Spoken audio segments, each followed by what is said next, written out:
from Indiana. Mr. President, I rise today to offer my support for the sugar reform amendment being offered on the Farm Bill by Senator Shaheen. This important amendment would begin a reform process that deals with a complicated and burdensome program that artificially raises sugar prices in the United States.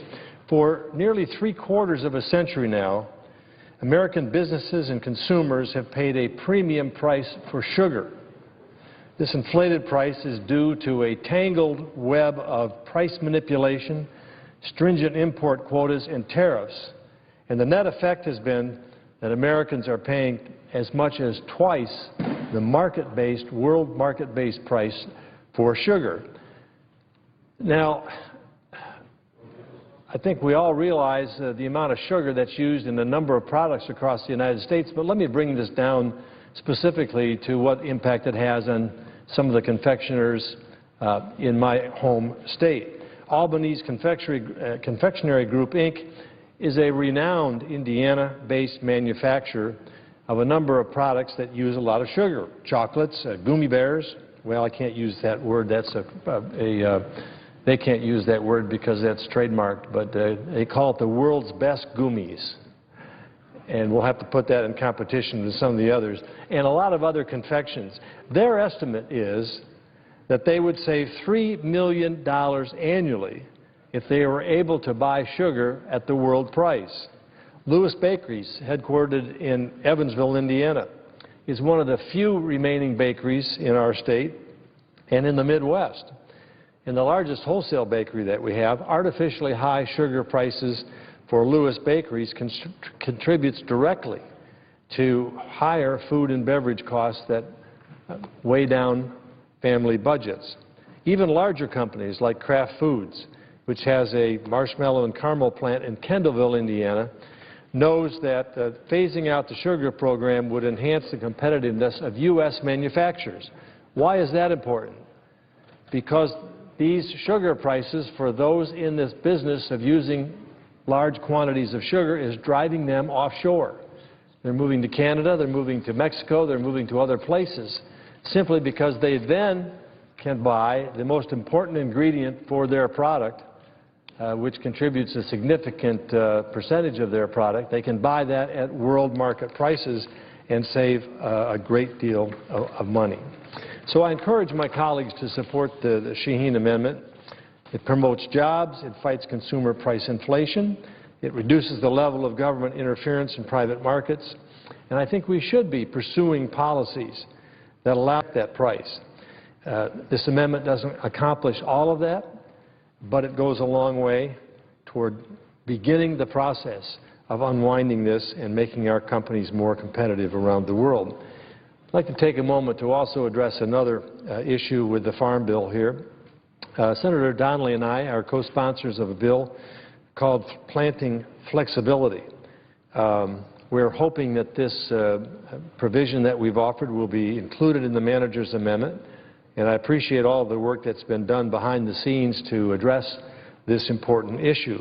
Planting flexibility simply allows farmers to respond to market signals when making their planting decisions, rather than following requirements to grow a particular crop to participate in government programs. For example, Hoosier tomato farmers used to be significantly restricted on where they could plant their crop. Red Gold, a family-owned and operated tomato business in Elwood, Indiana, estimates that roughly 50% of its tomatoes are now grown on flexible acres.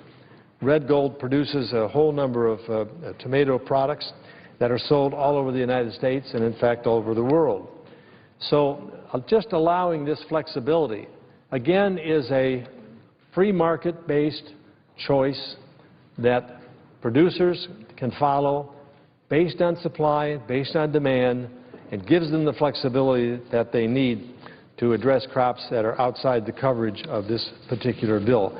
I think both these amendments, or both these measures, are common sense, market-driven reforms that I hope will be included in the Farm Bill, and I would ask my colleagues to support these two amendments. Mr. President, unless the ranking member of the Agriculture Committee needs the time, And since no one else is on the floor, I would be remiss in not speaking a little longer. And without objection, if I could speak as if in morning business, Mr. President, I would like to do so. Without objection. Mr. President, the first thing I want to do is extend what I believe to be the sincere regrets and over the tragedy that occurred in Oklahoma just yesterday, and extend the sincere thoughts and prayers that are coming from many, many Hoosiers for those people that have suffered greatly. Just last year, we had a serious tornado roar through southern Indiana along a 50-mile path. Fortunately, it was in a more rural area, and we didn't begin to have the level of destruction that they had in Oklahoma City. But having been there and viewed the destruction of that tornado in Indiana and the impact that it had on the lives of so many people, and then comparing it with what happened in Oklahoma, it certainly brings home the nature of this tragedy. And whenever Mother Nature's vicious wrath strikes, it tears apart not only homes, but families. And during these times of tragedy, however, what I witnessed in southern Indiana and what we're witnessing on the television as we watch what's happening in Oklahoma is the extraordinary heroism, generosity, volunteerism, and resolve of the American people to pitch in and help. So I'm asking all Hoosiers to keep our friends in Oklahoma in our hearts and prayers and to help wherever we can. Now, Mr. President, we have been experiencing here in the last few weeks scandal after scandal unfolding in Washington. And this is a difficult period, obviously, for the current administration. But more importantly, it has resulted in a difficult time for our nation. What we saw last week is further justification for the American people's distrust, deeply disturbing distrust of government. Under this current administration, there's been a pattern of misleading the American people and a culture of intimidation on those who disagree with their policies. We saw it when the administration misled the American people over the events in Benghazi. We saw it when the administration misled the American people on knowing about the IRS targeting of conservative groups. And whether it's the IRS scandal, Benghazi, or other issues that we've become aware of in the last few weeks and months, they call into question the integrity of this administration. And the American people deserve the straight talk and the straight truth as to what has happened, rather than the mischaracterization or lack of revelation of what has happened. Through calls and emails and letters, I'm hearing from concerned Hoosiers who are outraged at what they see taking place in Washington. And given the headlines that they have seen in the last few weeks, they have every right to be concerned.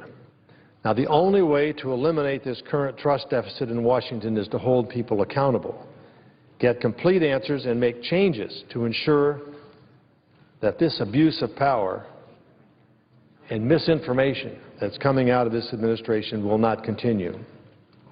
So we need to continue these through ongoing investigations until we get answers, until we determine what is the responsible thing to do and the right thing to do. But in the midst of these, let me just state, there is another scandal that we must not overlook, and that is the ongoing chronic debt and deficit and unemployment crisis. 4.5 years after the end of an admittedly deep recession, 22 million Americans unemployed or underemployed. That's a scandal. More than $16.8 trillion of debt with its impact on future generations is a scandal. Borrowing $40,000 per second and saddling each child born today in America with over $50,000 of debt is a scandal. Now, these numbers are not partisan or political. They are the facts. And these are the facts that this body, this administration, has to deal with.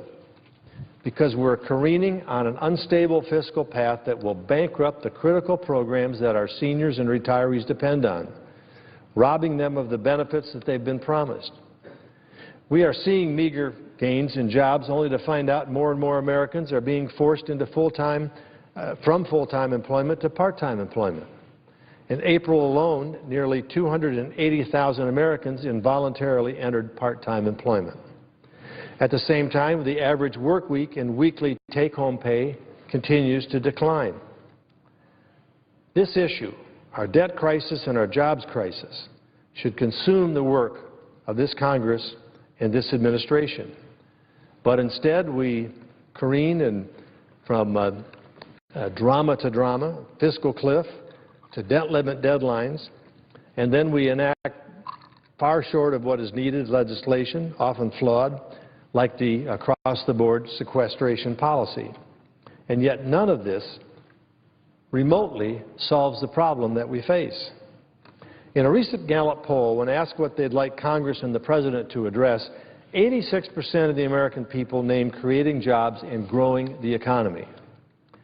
From Fort Wayne to Evansville and from Gary to Jeffersonville, Hoosiers tell me they want Congress to work to bring growth and certainty to our economy and create meaningful jobs for the underemployed and the unemployed.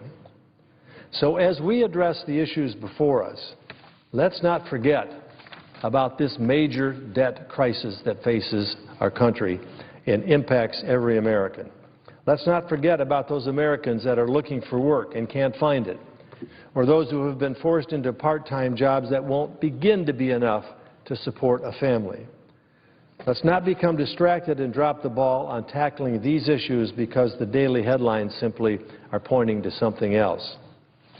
The best way we can restore the trust deficit in this country is to do our job here, to make the tough decisions we know we need to make to address our greatest challenge. We must come together on a credible, long-term plan to reduce our debt and put our country back on a path toward growth and job creation. The future of our country depends upon it. And each of us, starting with the President, has a moral obligation to address this most critical issue. I hope we will be willing to stand up and do this. Yes, we have other issues. We have the Farm Bill, which we need to address. We'll be talking about immigration in just the week after we come back from a break.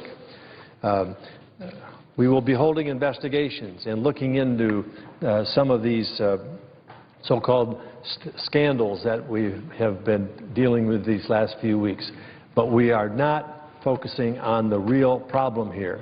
And while we have to do these other tasks, let us not forget what the real challenge is before us. We owe it to the American people. Mr. President, with that, I yield the floor. Mr. President. Senator from Mississippi. Mr. President, I suggest the absence of a quorum. Clerk will call the roll. Mr. Alexander.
Senators continuing debate this afternoon on the Farm Bill, setting agriculture, food stamp, and nutrition programs for the next 5 years.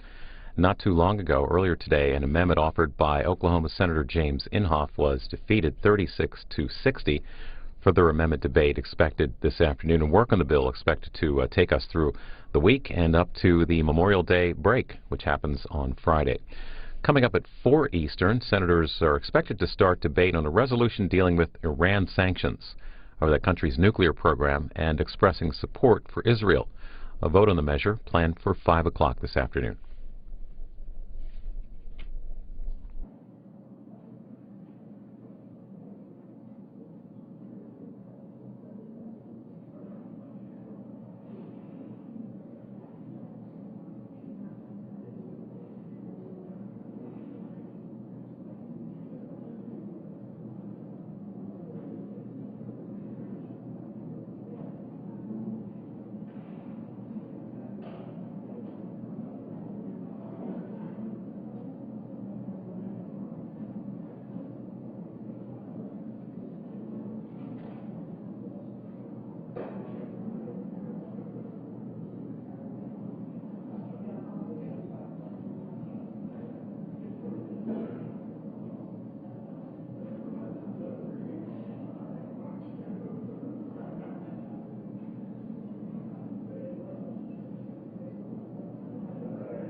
While this quorum call continues on the floor of the Senate Special Aging Committee held a hearing on the 10-year anniversary of the Medicare prescription drug program. The panel looked at whether the information seniors rely on in dealing with Medicare Part D is accurate, reliable, and transparent. Several retirement benefit specialists were among the witnesses.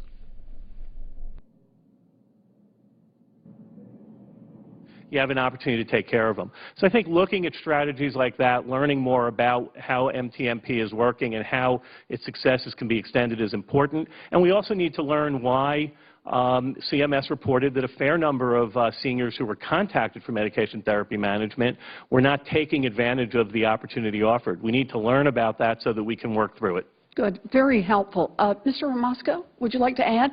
Just a couple of thoughts. One is I think everything Mr. Smith said is worthy of that.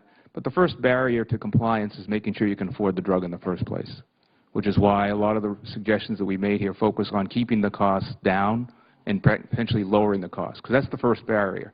Because the number of stories of people actually non-complying on a conscious level to basically spread their Lipitor over 60 days versus 30 days is unfortunately all too common. The second thing is compliance is habit forming.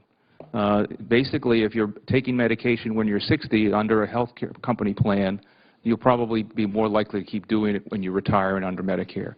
So we need to look at the entire compliance issue and learn from how the private plans are actually encouraging compliance as they have employer-sponsored things. So I think those two issues, making sure the cost is low enough to make sure that you can afford the drug in the first place, and some of the suggestions that Mr. Smith made. The Senator from Michigan, without objection.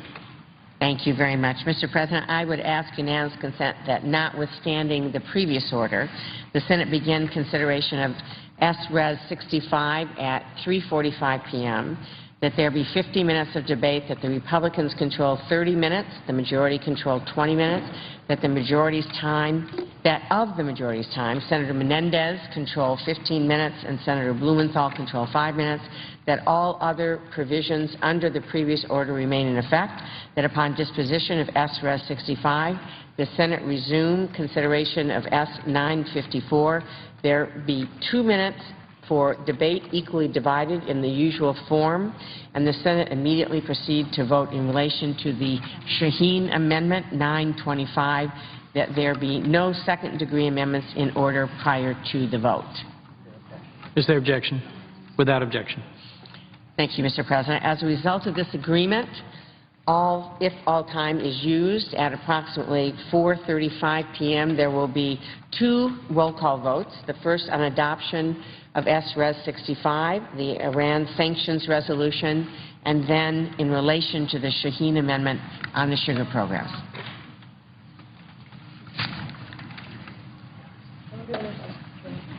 Thank Thank you, Mr. President.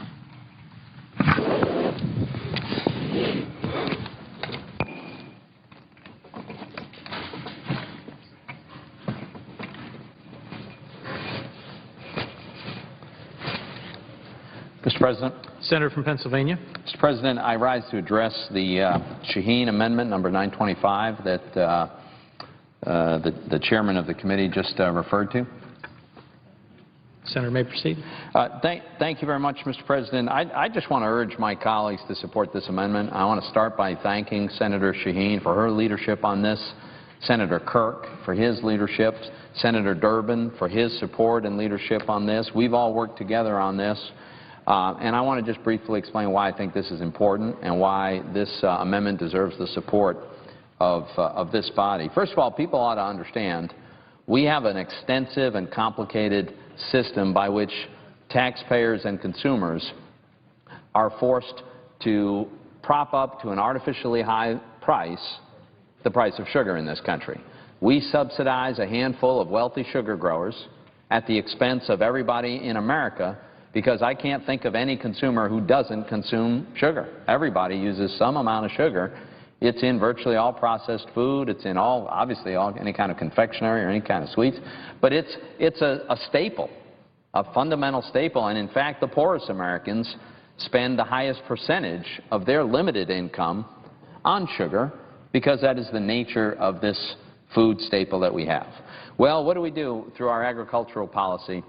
One of the things we do is we put a limit on how much we can bring in from overseas. It just so happens that there are some places in the world that can grow sugar cheaper than we can.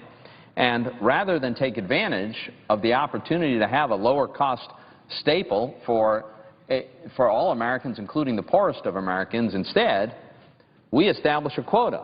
And we say there's only so much that we're going to bring in without imposing a big, huge, expensive tariff on it. And since we don't grow enough ourselves to meet the demands, when we hit that quota, we do, in fact, impose that huge tariff on the additional sugar that we need to buy. But that's not all we do to subsidize these handful of growers at the expense of American taxpayers and consumers.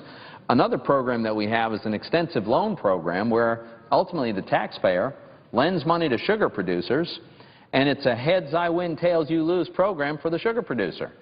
If the price drops too low on sugar, that the producer would actually have to reach into his own pocket to pay back the loan, guess what? He doesn't have to do that. He can say, never mind, I'm not going to pay back the loan. I'll just give you the sugar. This is classic. You know, heads they win, tails we all lose. And it goes beyond that. Because in an effort to prop up the price at artificially high levels so that we're all paying more than we need to for sugar, we have a program that's called the Feedstock Flexibility Program. And this program is one in which the USDA takes taxpayer money and buys up huge quantities of sugar in order to try to drive up the price for all of us. I know it's hard to believe that this is true. I'm not making this up. I'm not creative enough to make this up. This is real. Now, then what does the USDA do with the massive quantity of sugar that it might buy? By the way, front page story in the Wall Street Journal just a few weeks ago about a huge purchase the USDA is seriously thinking about making, has the discretion to do it, might very well make. Well, what they do if they buy all this sugar, they don't have anything to do with it. So they sell it at a huge loss. They sell it to someone who's going to make ethane or something with it. That's what we do. It's unbelievable. All the ways in which taxpayers and consumers are forced to subsidize a handful of very wealthy sugar growers. So that's what we do as policy under existing law. And what this amendment does is it tries to push that back a little bit. That's all we're trying to do here. Well, what Senator Shaheen and I and Senator Kirk and Senator Durbin have done in this amendment is we say, can we at least push back some of the most egregious features here? Could we go back, for instance, to the policy we had prior to the 2008 Farm Bill? Because prior to 2008, we did subsidize sugar, but at least not quite as much as we do today. And so that's what we're trying to do. Let's just go back to the policies we had before 2008. And specifically, let's eliminate this feedstock program. This program whereby the USDA can go out and purchase huge quantities of sugar, driving up the price, and then turn around and sell it at a huge loss. Let's end that, and let's have a little bit more flexibility on this quota so that American consumers can have the opportunity to buy more sugar at prices that are at least a little closer to the world prices. Here's a few facts we ought to keep in mind. The net effect of all these programs on all of our consumers, and as I say, everybody consumes sugar, is that we pay on average about 30% more than the world market price for sugar. That's what we're doing to our consumers now. And by the way, that's separate and apart from the cost to taxpayers. That's just what consumers are forced to pay. Now, does that have the effect of maybe protecting a handful of jobs among sugar growers? It probably does. And so the Commerce Department decided to take a look at this, and they did a study on this. And they discovered, sure enough, there are a certain number of jobs among sugar producers that are protected by the fact that we don't allow a free market in sugar and we don't allow imports from more efficient producers. But here's what else they discovered. They discovered for every job that we save among sugar producers, we lose 3 jobs among companies that manufacture with sugar, the companies that make cakes and desserts and candies and all the other kinds of things that we manufacture that require sugar as an input. And the reason we lose those jobs is because those companies can't compete with foreign imports that don't have this crazy sugar program. So, for instance, we have candy companies that have left America and they've moved to Canada because Canada doesn't do this. And so when they locate in Canada, they can buy sugar at a normal world price, the same as anyone else anywhere in the world outside of America. Maybe not anybody, but lots of people outside of America can buy sugar. That's much, much cheaper than what they have to pay to buy sugar when they're an American citizen, American company. And so they can make candy much cheaper. So we lose American jobs, which we have lost. They go to Canada or somewhere else. And how can that possibly be a good outcome? To lose 3 jobs for every one you protect. It doesn't make any sense. This is a badly flawed policy. I would advocate that we completely repeal all this. That would be my personal view. That is not what this legislation, that is not what this amendment does.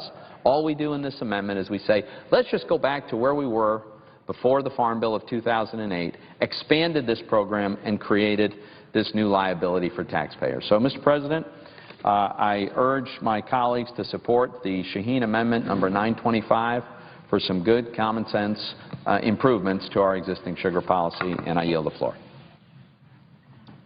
Mr. President. Senator from North Dakota. Yesterday I came to the floor of the United States Senate to talk not only about the Farm Bill, but specifically about the importance of the sugar program to the compromise that is the Farm Bill. And I talked about growers getting protections in terms of crop insurance. I talked about the dairy program, talked about specialty crops, and I talked about the importance of protecting the domestic sugar industry and using a no-cost approach, which has been the approach that we've dealt with for years in the sugar program. Today, I don't want to repeat all of that discussion. What I would like to do, however, is respond directly to the Shaheen Amendment and some of the information that we've been hearing about the Shaheen Amendment going forward, because I think it's important, as we have simply heard, that the Shaheen Amendment would simply roll back the sugar program to the policies in place before the 2008 Farm Bill. In reality, this amendment would do far more than what was included in the program prior to 2008 and would in fact threaten 142,000 American sugar-producing jobs in 22 states. I want to be very specific about the uniqueness of this compared to pre-2008. So specifically, the amendment institutes 2 new policies beyond repealing the 2008 Farm Bill changes to the sugar program that are damaging to our farmers and sugar manufacturers in the United States. First, the amendment would mandate for the first time a 15.5 stocks-to-use ratio. Sugar suppliers in the United States already at historically high surplus levels at stock-to-use ratios in the 18% to 20% range. This proposal would mandate artificially inflating and increasing inventories in order really realistically to push down prices for food processing companies. At a stocks-to-use ratio of less than 15.5, earlier this year, sugar producer prices were collapsing below average levels of the 1980s and the 1990s. And you hear over and over again about how we have had this dramatic increase in sugar prices, and that has led to the loss of American processing jobs. Really, nothing could be further than the truth. And in fact, we've seen historic low prices, and in fact, the sugar prices today earlier this year were collapsing below the levels of the 80s and the 90s. Second, it would make U.S. sugar import quota rights tradable on the open market. And that would risk, I think, potential fraud and abuse and denial of quota benefits to developing countries that count on the quotas. And so if a company could, or if a country could not, in fact, meet their quota, that quota could be traded on the open market. I think that's a formula for interjecting a factor that has never been included before in the sugar bill. And I think U.S. policy provides access to developing world countries on our sugar market, one of the largest in the world. Allowing governments of developing nations to trade their quotas does nothing to empower those farmers in developing countries. Instead, the quota rights would be traded to subsidize industries in powerful sugar countries like Brazil, which would lead to further excess supply in the American market. I want to talk a little bit, because everybody seems to believe that pre-2008 was a panacea for sugar, that if we just went back there, everything would once again be fine. I want to kind of set the stage for what the world was before the 2008 Farm Bill. 2008 Farm Bill updated the sugar program in response to a change in the relationship between the United States and Mexico regarding sugar. Under NAFTA, agricultural trade was liberalized between our two countries, which removed barriers and allowed a more free flow of goods. The NAFTA provisions regarding sugar were fully realized in 2008. If dropping the trade barriers resulted in a level playing field, this would have been no problem, because our American farmers are the most efficient in the world, and we can win in a free market condition. However, a level playing field was not the case. Mexican sugar is highly subsidized. In fact, the government owns approximately 20% of their sugar industry. Candy and major food-producing companies are having some of their most successful years in memory. And I think that when we hear the stories of lost jobs and additional burden, I think we need to look at the reality. And I think the reality is that nothing has the price of sugar has not prevented them from achieving record profits, strong profits, and I think continued growth. Another fact that doesn't get talked about much when we talk about the sugar program, today the price of sugar is roughly the same as what it was in 1985. What product can you say that's true? Sugar is the exact price as it was in 1985. Additionally, the domestic price of sugar is often lower than the international price when factoring in transportation costs. To claim the sugar program is breaking the backs of American consumers, again, is not a fair or accurate statement. The U.S. wholesale sugar price in April was 26 cents per pound.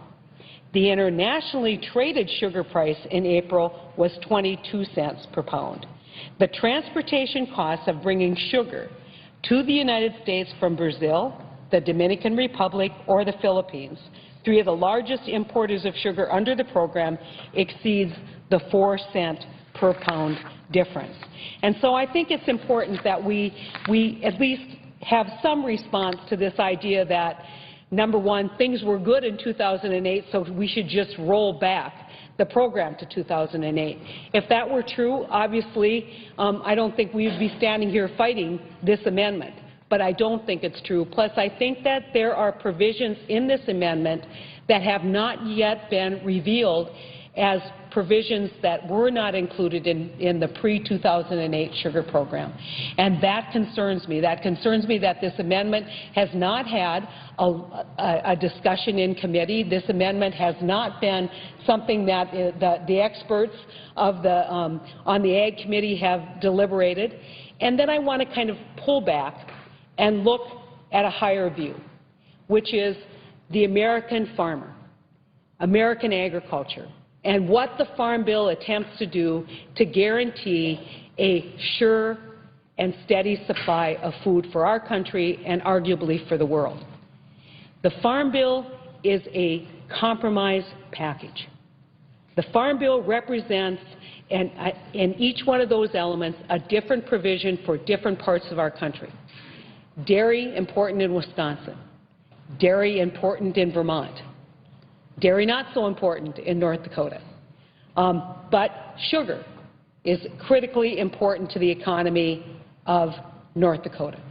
Sugar is important to the economy of Minnesota, of the economy of Florida, the economy of Hawaii. And all of us have come together to fashion a farm bill that responds to the need for certainty in American agricultural policy. That farm bill is critical not only to our farmers, but to the 16 million jobs that the farm bill supports. And we forget that. We forget that this is much bigger than a sugar program. It's much bigger than any one individual commodity. It is about food security combined with an effort to do what we need to do to provide certainty and surety to American producers. And so my concern is that when you single out one commodity, whether it's soybeans or corn or sugar or tobacco or rice, when you single out one commodity, you threaten the effectiveness of the overall farm bill. And so I would urge my colleagues to work within the structure of the Ag Committee, understand that where you may have individual concerns about each piece of this, and I may have individual concerns about varying pieces of this farm bill, this ag bill, but it is critically important that we not single out one commodity to reduce our support. Sugar is too important to our economy. It's too important to our food processing to risk simply that we are going to have enough sugar on the international market, that we are not going to have a domestic supply, because many of these provisions would drive the domestic producer out of the market, making us beholden to foreign sources of sugar. And I don't think that's why we have a farm bill. I think we have a farm bill so that we can guarantee that farm commodities and farm products that we are able to grow in this country are available and local. And so, Mr. Chairman, I urge a no vote on this amendment. I think that it is extreme. I think that this amendment, which has been basically reported to be a simple rollback to 2008, is not exactly as it appears. And I think it's critically important that we keep the compromise that is the Farm Bill, as reported out of the committee, essentially intact by recognizing the needs of all the commodity groups. Mr. President, I yield the floor.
Mr. President, I suggest the absence of quorum.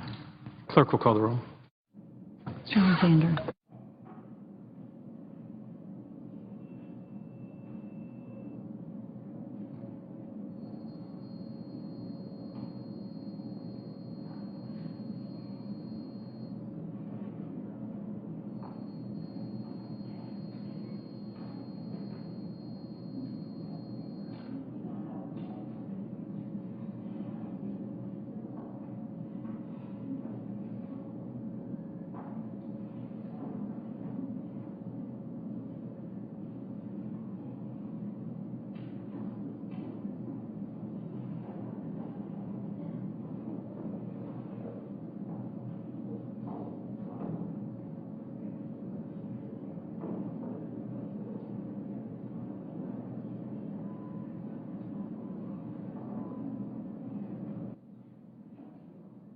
We see on the floor there a couple of the senators, the chairman of the Senate Agriculture Committee, Debbie Stabenow, also Senator Heidi Heitkamp, been talking about the farm bill that's pending before the Senate today.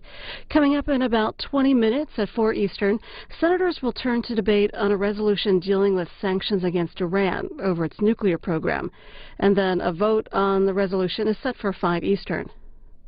Right now, the Senate Special Agent Committee is holding a hearing on the 10-year anniversary of the Medicare prescription drug program. The panel is looking at whether the information seniors rely on in dealing with Medicare Part D is accurate. We're going to join that hearing live now.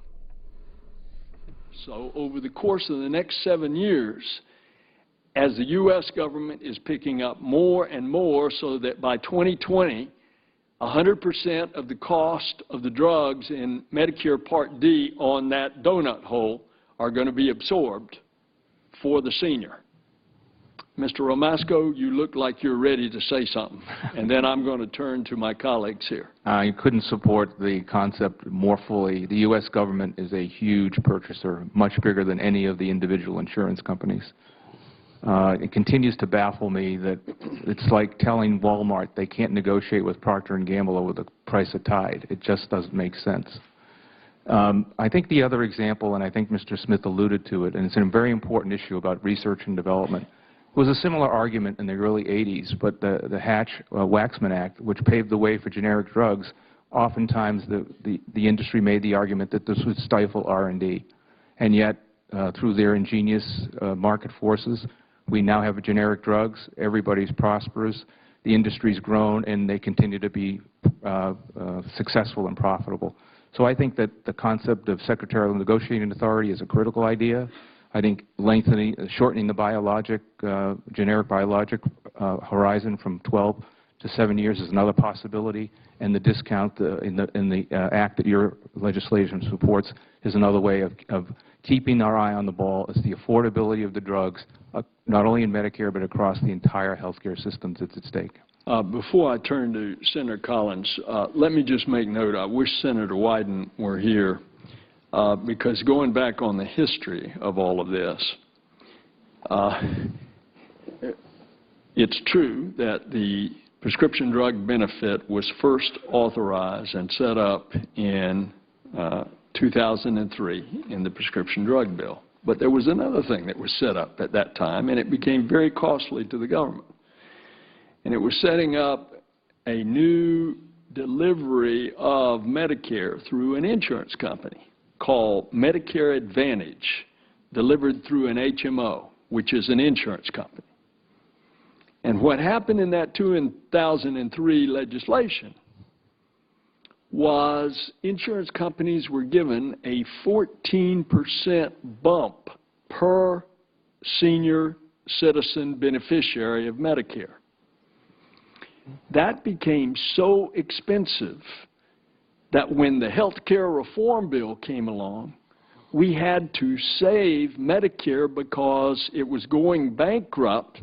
And one of the major reasons was that the federal government was paying out too much to the insurance companies over and above Medicare fee-for-service. And that was leaned out over time through that health care bill. So in the history of this whole continuum here, we've seen one overstepping and that now being corrected.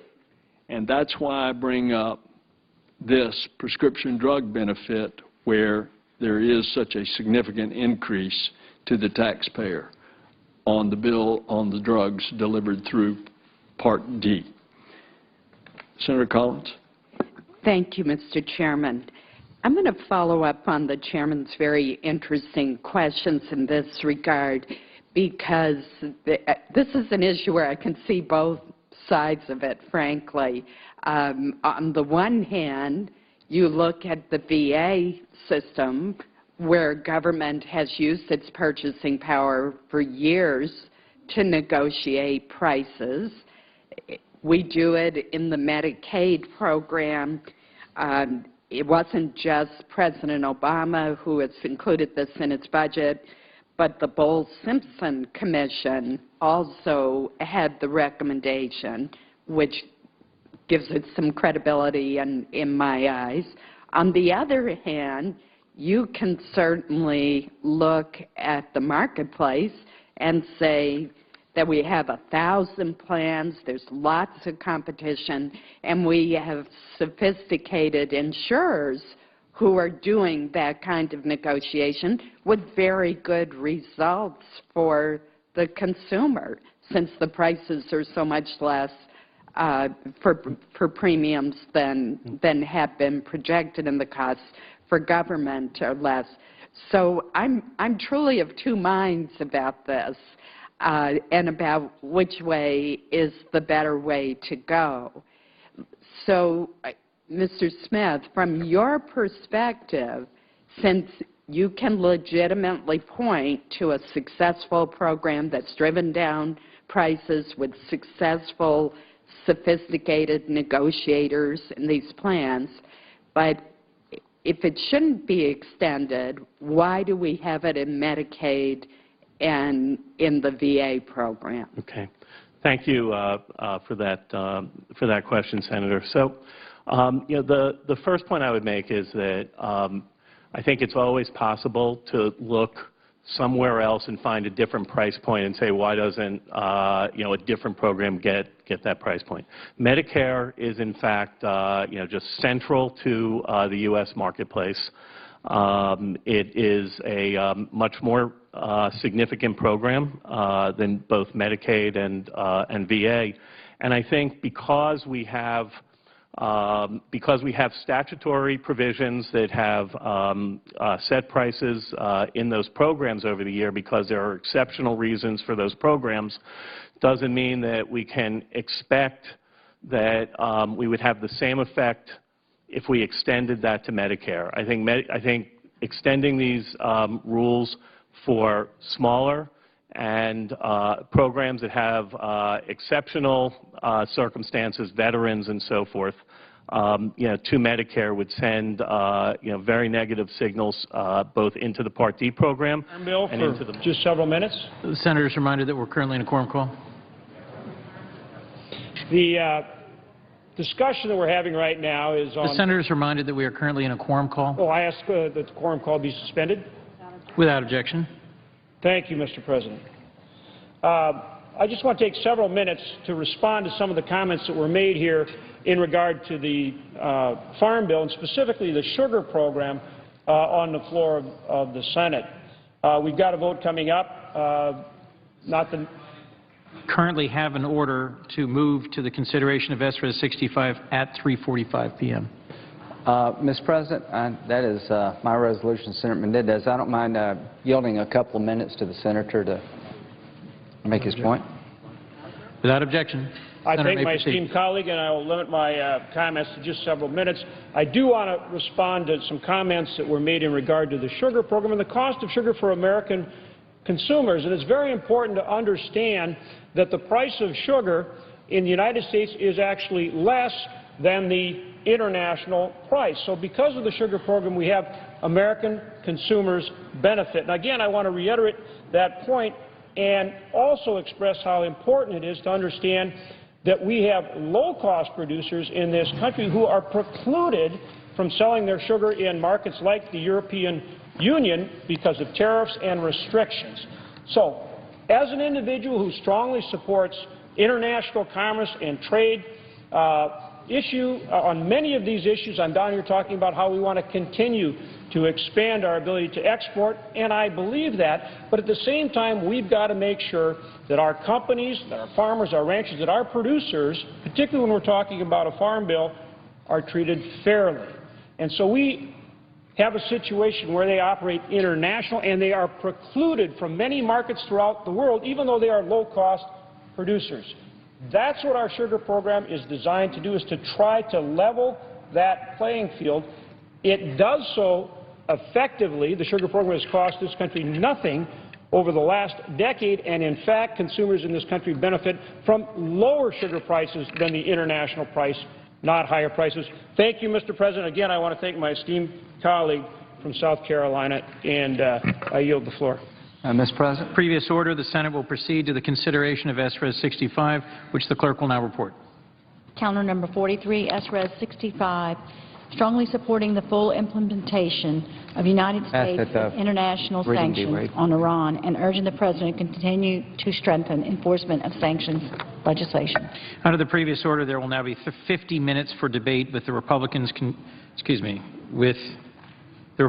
controlling 30 minutes and the majority controlling 20 minutes. The Senator from South Carolina. Well, thank you, Mr. President. This is a debate where it really doesn't matter who's speaking, Republican or Democrat, because we're speaking with one voice, and that very seldom happens in American politics today, unfortunately. But there will be 50 minutes divided, but really there is no division here. Senate Resolution 65 has 91 co-sponsors. Now, that is very difficult to do, and the President, Senator Coons, was an original co-sponsor of the legislation. And what is Senate Resolution 65 all about? It's about the following.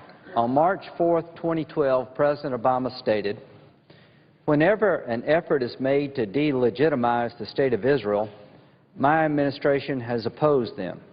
So there should not be a shred of doubt by now. When the chips are down, I have Israel's back." This resolution is in support of the President's statement. When I heard that statement, it was music to my ears, because the Iranian nuclear program, the efforts of the Iranians to develop a nuclear capability, marches on as I speak.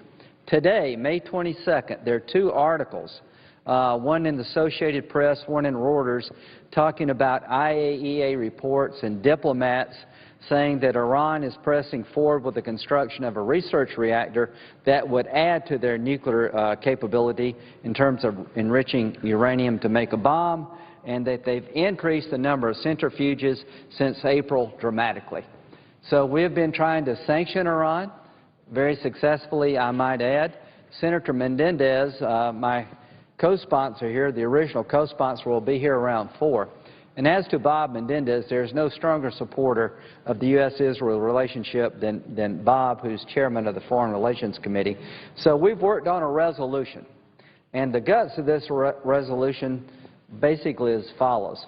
It declares that the United States has a vital national interest in and an unbreakable commitment to ensuring the existence, survival, and security of the State of Israel. It reaffirms the United States' support for Israel's right to legitimate self-defense. And in the last paragraph, it's not an authorization to use force, but it says the following, that if Israel is compelled to take military action in self-defense, the United States will stand with Israel and provide diplomatic, military, and economic support in its defense of its territory, people, and existence. And the whole resolution is about Israel having to defend herself against a nuclear-capable Iran. So when our President said in 2012 that we have Israel's back, that his administration has Israel's back, this is a chance for the United States Senate to say we also have Israel's back. And from my point of view, you can't separate the threat that the nuclear program in Iran creates from the United States and Israel. They're the same. The same threat that Israel faces from nuclear-armed Iran, nuclear-capable Iran, we face as a nation. So people wonder, what will happen if that day ever comes? What would America do? Well, this is a statement by every United States senator who votes yes. Not an authorization to use force, but a statement that if that day comes, and Israel has to justifiably defend itself from a breakout by the Iranian regime to build a nuclear weapon, which could be the end of the Jewish state, we will have Israel's back economically, militarily, and diplomatically. I cannot stress how important it is for that statement to be made by the United States Senate. Time is running out. Time is not on our side. And as to the threat from Iran, since 1984, they've been characterized as the most active state sponsor of terrorism in the world. As we have sanctioned them to stop their nuclear ambitions, the amount of enriched uranium has grown. As we talk, they enrich. So we're going to have several senators come down, voice their support for this resolution. And with that, Senator Hoeven, I'd like to recognize for 2 minutes who's been an unwavering supporter of the U.S.-Israel relationship. Mr. President, I appreciate the opportunity to join my esteemed colleague from the great state of South Carolina in support of Senate Resolution 65, expressing our strong support for our close friend and ally, Israel. This resolution right up front says, and I want to read right from the subheading in the resolution, strongly supports the full implementation of United States and international sanctions on Iran and urging the President to continue to strengthen enforcement of sanctions legislation. This is very important, and I want to just buttress a comment made by the good senator from South Carolina, and that is that through Kirk Menendez and other legislation, we have provided authority for the administration to put the strongest possible sanctions in place against Iran to prevent Iran from developing a nuclear weapon. And we need to do it. We need to stand with Israel. We need to support our ally. And this isn't just about Israel. This is about security for the United States. This is about preventing Iran from getting a nuclear weapon. And essentially what these sanctions do is they provide that any country or company that buys oil from Iran cannot do business with our banking system. Now think about that. So countries that buy oil from Iran would not be able to transact with the United States and United States companies. That would preclude them from buying Iranian oil. Okay? Now think about that. If Iran can't sell its oil, it has no revenue. If it has no revenue, it is forced to stop its efforts to build a nuclear weapon. So the point is this: we can't have sanctions, and what we're trying to do in this legislation is not only express support for Israel, again, as the senator from South Carolina pointed out, but encourage and support the administration in completely enforcing the strongest possible sanctions against Iran so that we don't have to go to the option of a military strike to take out their nuclear weapon capability. And that's what this is all about. So this is on a bipartisan, as you said, 91 co-sponsors. This is about saying, hey, we can get this done, but we've got to impose these sanctions as strongly as we can, and we've got to do it now. Thank the senator from North Dakota. And now I would like to recognize Senator Ayotte, if she would allow for 4 minutes. We've got a lot of speakers here. Yes. To talk about Senate Resolution 65, and she's been there at every step of the way. Let me just thank Senator Graham, Senator Menendez, for their leadership on this important Senate Resolution 65. This is a resolution that's very straightforward. It says to our friend and ally Israel, we have your back. And that means right now, if you look at the dangers confronting Israel, there are unprecedented dangers. From the situation in Syria to threats from Hamas and Hezbollah to the situation in the Sinai. But the greatest threat of all is Iran acquiring nuclear weapons capability.